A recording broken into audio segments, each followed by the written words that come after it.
As-tu déjà eu l'impression d'être pris dans une bataille invisible, comme si des forces sombres manipulaient tes pensées, tes décisions, ta paix intérieure? Et si ce que tu ressens n'était pas qu'une impression, mais une réalité spirituelle? Dans la Bible, il existe un affrontement oublié, mais terriblement révélateur, le face-à-face entre Moïse et les magiciens du Pharaon. Ce n'était pas qu'une question de bâton transformé en serpent, c'était une bataille entre le ciel et les ténèbres, une confrontation directe entre la vérité divine et les pouvoirs occultes d'un empire corrompu. Et ce que peu de gens réalisent, c'est que cette lutte continue encore aujourd'hui, dans ton cœur, dans ton esprit, dans ton quotidien. Dans cette vidéo, nous allons plonger dans ce passage biblique mystérieux et découvrir les vérités spirituelles que l'on ne t'a jamais expliquées. Pourquoi tant d'âmes vivent encore en esclavage spirituel sans le savoir? Et surtout, comment sortir de ce piège invisible que les fausses puissances ont dressé autour? Si tu ressens un combat intérieur, ce message pourrait bien être la lumière que tu attends. Mais avant d'aller plus, une chose importante, la plupart des personnes qui regardent nos vidéos ne sont pas abonnées à la chaîne. Si tu apprécies les contenus profonds sur la foi, les révélations bibliques et la guérison spirituelle, abonne-toi dès maintenant et active la cloche de notification pour ne rien manquer. Chaque semaine, de nouveaux mystères sont dévoilés et tu dois être prêt. Reste bien jusqu'à la fin, car ce que tu vas découvrir aujourd'hui pourrait transformer ta manière de voir le monde et surtout ta manière de mener ton propre combat spirituel. Il y a des instants dans l'histoire où le monde visible tremble devant l'invisible. Le jour où Moïse, ce simple berger devenu prophète de Dieu, entra dans le palais du Pharaon, ce fut plus qu'une confrontation politique, ce fut un véritable combat spirituel. Ce n'était pas juste deux hommes en désaccord, non, c'était l'Égypte ancienne, avec tout son faste, ses pouvoirs occultes, ses traditions millénaires, face à un homme porteur d'un bâton, d'une mission divine et d'une foi inébranlable. Ce moment incarne parfaitement cette bataille entre le ciel et les ténèbres, un affrontement mystique où chaque parole prononcée portait le poids de l'éternité. Lorsque Moïse jette son bâton de Moïse à terre et qu'il se transforme en serpent, ce n'est pas un simple miracle biblique pour impressionner, c'est une déclaration céleste, une attaque directe contre les fondements spirituels de l'Égypte, car dans leur culture, le serpent représentait à la fois la divinité et le pouvoir. Mais ici, le Dieu d'Israël ne se contente pas de parler, il agit. Le prophète de Dieu devient un canal de révélation, un instrument pour briser les illusions entretenues par les fausses puissances de ce monde. Moïse devient le visage de la vérité, dans un lieu saturé de mensonges. Mais les magiciens du Pharaon, experts en pouvoirs occultes, ne sont pas intimidés si facilement. Eux aussi transforment leur bâton en serpent, par des moyens trompeurs et sinistres. Il ne s'agit pas là de simples tours de passe-passe. La tradition chrétienne et juive identifie certains de ces hommes comme Janès et Jambres, des figures puissantes liées au duel mystique contre la vérité divine.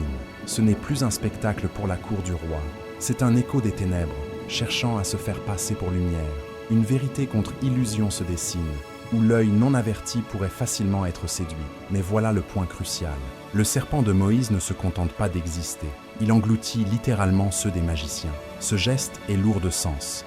Ce n'est pas seulement une victoire visuelle, c'est la confrontation divine qui expose l'imposture. Dieu, dans sa sagesse infinie, choisit de révéler sa puissance non par la violence, mais par la supériorité évidente de la lumière sur les ténèbres. Ce geste annonce déjà la chute à venir, non seulement des magiciens, mais de tout l'esclavage d'Égypte sur le peuple élu.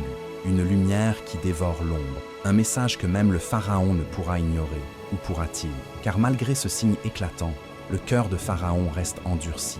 Le miracle ne touche pas son âme, et c'est ici que commence un autre chapitre de cette vie. Non plus par des démonstrations de puissance, mais par une série d'épreuves qui viendront ébranler tout l'Empire. Ce premier miracle biblique n'était qu'un avant-goût. Le véritable affrontement spirituel ne faisait que commencer. Derrière le trône imposant du Pharaon, il y avait des hommes qui ne portaient ni couronne ni sceptre, mais dont l'influence était aussi redoutable que silencieuse. Ces magiciens du Pharaon n'étaient pas de simples illusionnistes cherchant à distraire une cour royale. Non, ils étaient les gardiens des pouvoirs occultes de l'Égypte ancienne, des hommes versés dans l'art sombre de manipuler les forces invisibles. Leur rôle n'était pas anodin, ils étaient les intermédiaires entre le monde visible et les ténèbres. Leur fonction allait bien au-delà du divertissement.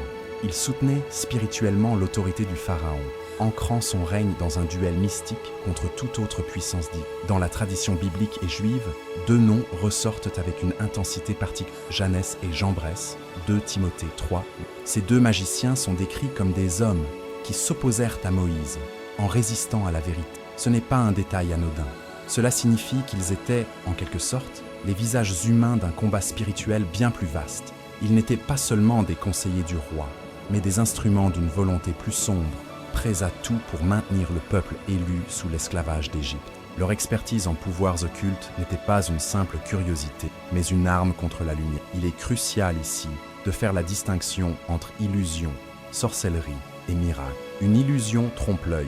La sorcellerie manipule les énergies du monde invisible par des alliances impures. Le miracle biblique, lui, révèle la volonté divine. Ce que faisaient les magiciens du Pharaon n'était pas de l'art, mais une forme de spiritualité corrompue, une manière d'inverser la création de Dieu pour servir leurs intérêts. Leurs serpents n'étaient pas un simple écho du bâton de Moïse, ils étaient une contrefaçon spirituelle, un piège pour détourner les regards de la vérité contre illusion. Et pourtant, beaucoup, même parmi les enfants d'Israël, auraient pu être séduits.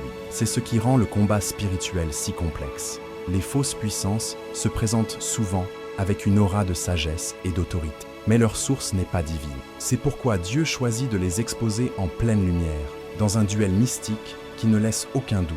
Seule la foi inébranlable dans le prophète de Dieu peut traverser l'épaisse nuit de la séduction spirituelle. Ce que nous voyons dans ce récit est une leçon éternelle. Tous les pouvoirs ne viennent pas du ciel. Aujourd'hui encore, les figures des magiciens du Pharaon trouvent leurs échos dans ceux qui détiennent une autorité spirituelle, mais détournent les âmes de la vérité. Le diable ne se présente jamais comme un monstre hideux, mais souvent comme un ange de lumière. 2 Corinthiens 11, 14. Le mensonge spirituel peut porter des habits sacrés. Voilà pourquoi cette histoire nous alerte. Pour discerner le vrai du faux, il faut s'ancrer dans la confrontation divine, chercher la lumière et refuser de se laisser guider par ce qui brille, mais ne vient pas de Dieu. Lorsque le serpent de Moïse engloutit ceux des magiciens du Pharaon, quelque chose d'extraordinaire se produit. Ce n'est pas simplement un miracle spectaculaire, c'est un acte prophétique, un miracle biblique porteur d'une vérité céleste. La lumière ne coexiste pas avec les ténèbres, elle les consume.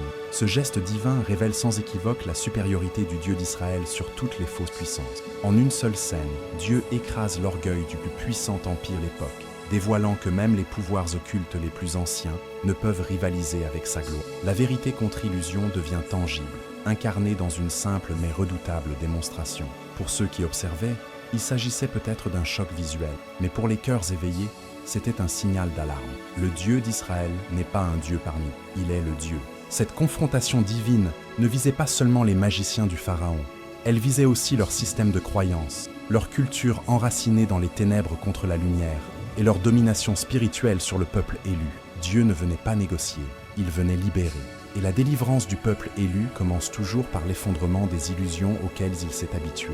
Ce qui est remarquable, c'est que Dieu ne commence pas les plaies de l'Égypte par la violence, mais par une vérité visuelle, douce, mais tranchante, capable d'ouvrir les yeux de ceux qui veulent voir.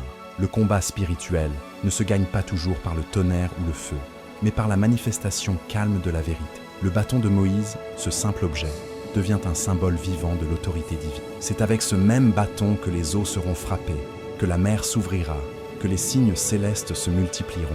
Dieu montre que ce qu'il utilise pour vaincre les ténèbres n'est pas la grandeur humaine, mais l'obéissance totale à sa volonté. Et quelle humiliation pour l'Égypte ancienne. Ces magiciens, adulés, respectés, peut-être même craints, sont réduits au silence en quelques secondes.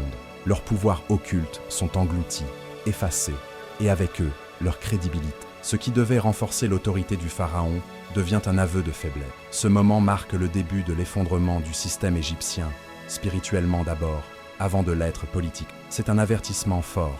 Toute nation, tout individu qui se tient contre la volonté de Dieu finira par plier devant la vérité. Et pourtant, malgré la clarté de ce signe, beaucoup détourneront les yeux. Le cœur endurci du Pharaon refuse encore de reconnaître la main de Dieu. C'est là que la vraie bataille commence, non plus entre serpents, mais dans les profondeurs de l'âme humaine.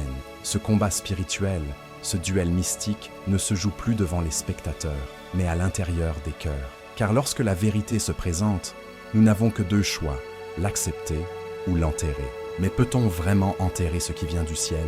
Il est fascinant et profondément troublant de constater que même après avoir vu le bâton de Moïse devenir un serpent et avaler ceux des magiciens du Pharaon, le cœur de Pharaon est resté fermé. On pourrait penser qu'un tel miracle aurait suffi à faire tomber les résistances. Mais non, Et cela révèle un autre aspect du combat spirituel, celui qui se déroule non dans les cieux, mais au plus profond du cœur humain.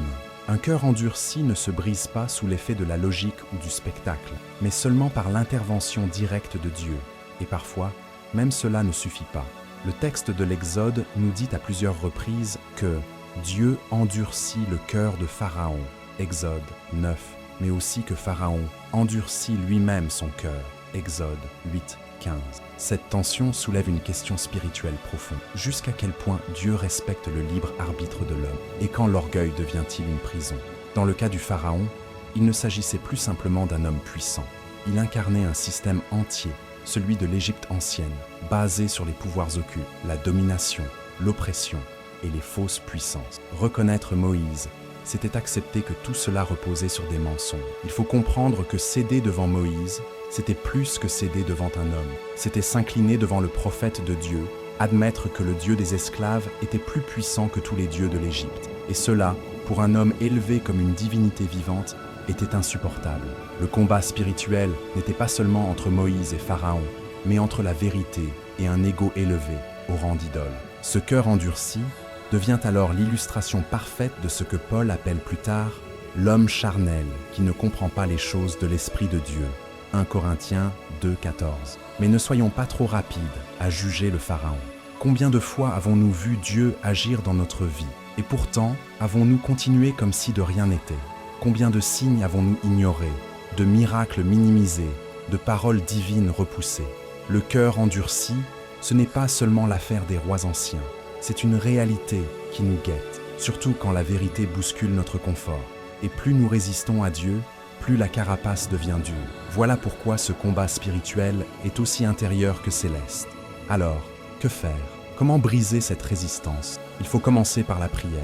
Une prière sincère qui dit « Seigneur, ramollis mon cœur, brise en moi ce qui refuse de plier devant toi. » Il faut aussi s'entourer de la lumière, fuir les ténèbres modernes, ces mensonges raffinés qui séduisent notre intelligence mais enferment notre âme.